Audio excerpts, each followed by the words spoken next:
시청자 여러분 안녕하십니까? 6월 15일 목요일 JCN 모닝뉴스입니다. 울산시가 지역별 전기요금 차등제의 근거를 담은 분산에너지 활성화 특별법안 통과에 앞장선 데 이제는 분산에너지 특화지역 지정 신청을 위해 발빠르게 움직이고 있습니다. 분산에너지라는 용어가 다소 생소하실 텐데요. 김두겸 시장이 이와 관련해 긴급 브리핑을 갖고 울산시의 추진 방향에 대해 설명하는 자리를 가졌습니다. 추진하는 것이 무엇인지 전우수 기자가 보도합니다. 지난 5월 지역별 전기요금 차등제의 근거를 담은 분산에너지 활성화 특별법안이 국회를 통과했습니다. 분산에너지란 에너지를 사용하는 공간, 지역 또는 인근 지역에서 공급하거나 생산하는 일정 규모의 에너지를 말합니다. 그동안 중앙집중형이던 국가전력 시스템이 지역으로 분산된다는 의미를 담고 있습니다. 원전 등 다수의 발전소를 끼고 있는 울산 지역 주민이 타 지역보다 저렴하게 전기를 사용할 수 있도록 지역별 전기요금 차등제의 근거를 담은 법안으로 1년 뒤인 내년 6월 시행에 들어갑니다. 울산시는 분산에너지 활성화 특별법안 후속 조치로 발전 사업자가 기업, 시민 등 수요자에게 직접 전기를 공급하고 거래할 수 있는 분산에너지 특화지역 지정을 신청하겠다는 의지를 밝히는 자리를 가졌습니다. 분산에너지 특화지역으로 지정되면은 전기 생산자가 한전을 거치지 않고 기업이나 시민 등 지역 내 수요자에게 직접 전기를 공급할 수 있고 생산 전력이 남는 경우 전기 판매 사업자, 즉 한전 등에게 직접 판매할 수도 있습니다. 분산에너지 특화지역으로 지정되면 전기 생산자가 한전을 거치지 않고 기업이나 시민 등 지역 수요자에게 직접 전기를 공급할 수 있습니다. 생산 전력이 남은 경우 한전 등 전기 판매 사업자에게 직접 판매할 수도 있습니다. 이렇게 되면 특화지역 내에서는 한전과 발전 사업자의 공급 경쟁이 생겨 전기요금이 저렴해지고 전력을 많이 사용하는 반도체, 2차전지, 데이터 센터 등의 신규 기업 유치 확대는 물론 미래 에너지원인 수소와 부유식 해상풍력 산업 활성화에도 긍정적 역할을 할 것으로 기대됩니다. 울산연구원은 분산에너지 특화지역 지정에 유리한 고지를 점하기 위해 하위 법령 제정 작업에 산업부와 한국에너지공단과 상호 정보 교환 등 활발하게 참여하고 있습니다. 저희들이 이제는 주장을 하고 또 에너지공단에서도 이제 같이 이야기를 했을 때에는 새로운 공간을 조성해서 그러니까 산단이나 어떤 현재 지금 개발 중인 그러한 지역을 선정을 해서 특화 지역으로 선정을 하고 울산시는 내년 법령 시행 즉시 울산 특화지역 지정 신청이 가능하도록 울산 전역의 전력 수요와 전력망 분석 용역에 들어갈 예정입니다. 또한 산하경관 전문가가 모두 참여하는 특화지역 준비단을 구성해 특화지역 육성 방안을 수립키로 하는 등 발빠른 행보를 보이고 있습니다. JCN 뉴스 전우수입니다. 국민의힘 소속 울산 시의원들이 어제 시의회 프레스센터에서 기자회견을 갖고 더불어민주당 이상원 의원의 금품 수수 혐의에 대한 경찰의 신속한 수사를 촉구했습니다. 이들은 언론 보도를 인용해 이상원 의원이 지난 2018년 6월 북구의회 비례대표 공천의 대가로 특정인에게 5천여만 원의 금품을 받았다는 의혹과 관련해 최근 피의자로 소환돼 조사를 받은 것으로 알려졌다며 이같이 요구했습니다. 이들은 또 이 의원의 공천 관련 금품 수수 의혹에 대해 더불어민주당 울산시당도 당 차원의 입장을 밝힐 것을 촉구했습니다. 금품 수수 혐의로 경찰 수사를 받은 것으로 알려진 이상원 의원이 어제 언론 보도를 통해 최근 제기된 의혹은 자신과 전혀 관련이 없음을 의원직을 걸고 명확하게 밝힌다는 내용의 입장문을 냈습니다. 이 의원은 최근 경찰에서 조사를 받은 것은 사실이지만 1원짜리 한 장도 받은 사실이 없고 비례대표를 목적으로 공정증서를 작성했다는 것도 사실과 다르다고 주장했습니다. 이 의원은 더 이상의 혼란을 막기 위해 지금까지 취해왔던 포용적인 자세와 달리 음해에 대해서는 법에서 할 수 있는 최대한의 조치를 해나가겠다고 밝혔습니다. 울산시가 교통 빅데이터를 통해 올해 하반기 시내버스 노선을 전면 개편할 계획이라고 밝혔습니다. 울산시는 광역시 승격 이후 처음으로 시내버스 노선을 전면 개편하기로 하고 이에 따른 시민 불편 최소화를 위해 빅데이터를 활용한 노선 개편안을 도출 중입니다. 시 관계자는 빅데이터를 통해 정류소 도착 시간과 승무원의 근무 여건, 시간대별 운행 시간 등 다양한 분석을 실시해 시민들의 불편 없는 노선 개편을 추진 중이라고 설명했습니다. 시내버스 노선 개편은 주민 설명회와 의회 보고 등의 과정을 거쳐 12월쯤 시행될 예정입니다. 지난달 울산의 취업자 수가 1년 전보다 2,000명이 늘어나 5월 고용률이 6년 만에 최고를 기록했습니다. 동남지방통계청에 따르면 지난달 울산의 취업자 수는 57만 4천 명으로 1년 전 같은 달보다 2,000명이 늘었습니다. 고용률도 60.1%로 5월 고용률로는 60.3%를 기록한 지난 2017년 5월 이후 6년 만에 최고치를 보였습니다. 업종별로는 제조업이 15,000명, 도소매 음식 숙박업에서 6,000명씩 각각 취업자 수가 증가했지만 전기운수 통신 금융업에서 10,000명, 사업개인 공공서비스에서 17,000여 명이 각각 줄었습니다. 울산시의회 제239회 제1차 정례회가 열리고 있는 가운데 어제도 상임위원회별로 2022 회계연도 울산광역시 일반과 특별회계 결산과 예비비 지출, 조례안 등 안건 심사 활동이 이어졌습니다. 특히 행정자치위원회는 홍유준 의원이 대표 발의한 울산시 폭염 피해 예방과 도시 열섬 현상 완화를 위한 조례안을 원안 가결했으며 산업건설위원회에서는 매곡 산업단지 복합개발 사업과 관련한 실시 협약 등에 대한 보고가 있었습니다. 한편 산업건설위원회에서는 오늘 오전 울산시가 하반기 추진 예정인 시내버스 요금 조정안에 대한 의견 청취회 건을 다룰 예정입니다. 울산시의회 의원 연구단체인 울산 미래관광자원연구회는 어제 의회 다목적 회의실에서 울산 체류형 복합 숙박시설 조성 연구에 관한 정책 연구 용역 착수 보고회를 개최했습니다. 이번 연구 용역 수행 관계자는 울산의 체류형 관광자원을 파악해 관광과 쇼핑, 체험 등을 한 곳에서 할 수 있는 숙박시설 조성에 대한 연구를 수행함으로써 울산시의 관광 활성화에 기여할 수 있는 전략을 제안하겠다고 말했습니다.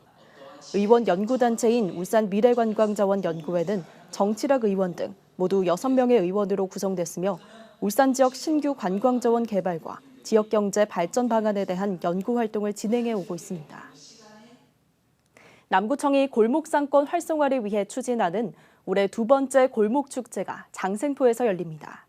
이번 골목축제는 장생포 고래문화특구 상가 번영회 주관으로 오는 17일부터 이틀간 장생포 워터프론트 일원에서 열리며 공연과 체험 부스, 할인 이벤트 등 다양한 부대 행사가 마련됩니다. 지난 3월 3호 곱창거리에서 처음 시작된 골목축제는 오는 10월엔 달동 먹자골목에서 11월엔 삼산동 왕리단길에서 개최될 예정입니다. 울산에서는 처음으로 남구 지역에서 노상 공영주차장 무인주차 시스템이 시행됩니다. 남구청은 지난 3월부터 남구 월평로와 신정로 노상 공영주차장 2곳 66면에 바닥 제어 시스템과 무인 정상 시스템을 설치했으며 오는 16일부터 운영을 시작할 예정입니다. 남구청은 무인 주차 시스템 운영으로 적자 발생과 주차 요원, 교통사고 위험 등 기존 노상 공영 주차장의 운영상 문제점을 개선할 계획이라고 밝혔습니다. 어제부터 이틀간 울산 산업기술대전이 펼쳐지고 있습니다. 꿈의 도시 울산, 미래산업기술 중심의 서다를 주제로 열리고 있는 이번 행사가 울산의 산업기술과 미래기업의 모습이 어떻게 변화할지 보여주는 의미 있는 장으로 될 것으로 기대됩니다. 보도에 김나래 기자입니다. 가상현실 속에서 불이 난 곳을 향해 소화기를 연신 뿌려봅니다. 산업 현장에서 일어날 만한 위험 사고에 대비해 메타버스 속에서 실전 대응을 해볼 수 있는 기술입니다. 이게 산업 안전이랑 연관이 되어 있어서 안전한 산업 환경이 될 수 있도록, 그리고 이제 실제로 일하시는 분들이 문제 없이 이제 미리 예방 교육을 받고 현장에 나가서 안전하게 일하실 수 있도록 하는 기술이고요. 꿈의 도시 울산, 미래산업기술 중심의 서다를 슬로건으로 건 울산 산업기술대전이 개막했습니다. 울산 테크노파크를 주체로 17개의 연구기관과 130여 개 지역기업이 참여했습니다. 연구개발 사업이 단지 실험실, 연구실에서 끝날 것이 아니라 연구 성과들이 지역 기업과 연계되어 기술 사업화가 이루어질 수 있도록 우수 기술을 전시하고 기업들과 기술 매칭을 할 수 있는 장을 마련하고자 이어 울산 미래산업기술에 대한 포럼도 열려 전문가들의 제언도 들을 수 있었습니다. 울산의 3대 주력 산업인 자동차와 조선업 그리고 석유화학, 대기업들이 최근 친환경과 스마트화를 중심으로 사업을 재편하고 있는 가운데 지역 중소기업들은 정보와 기술 부족으로 사업 전환 속도를 따라가지 못하는 실정입니다. 이에 이번 산업기술대전이 중소기업이 함께 상생할 수 있는 신산업 연구개발의 장이 될 것으로 기대되고 있습니다. JCN 뉴스 김나래입니다. 현대 미포조선이 베트남에 설립한 현대 베트남조선이 신조선 사업 진출 15년 만에 선박 누주 수주 199척을 달성했다고 밝혔습니다. 1996년 현대 미포조선과 베트남 국영조선공사가 합작회사 형태로 설립한 현대 베트남조선은 동남아 최대 조선소이자 우리나라 조선업 해외 진출의 최고 성공 사례로 평가받고 있습니다. 현대 베트남조선 이종찬 대표는 이번 성과는 현대 미포조선의 지속적인 기술 전수와 함께 베트남 현지 근로자들의 높은 교육열과 근명성이 있었기에 가능했다고 밝혔습니다. 북구 천곡지구 도시개발 사업이 다음 달 착공됩니다.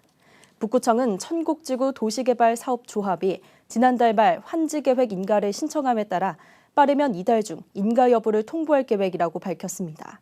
현재 천곡지구 도시개발 사업은 총 1,350억 원이 투입돼 2,683가구 6,300여 명 거주를 목표로 추진되고 있습니다.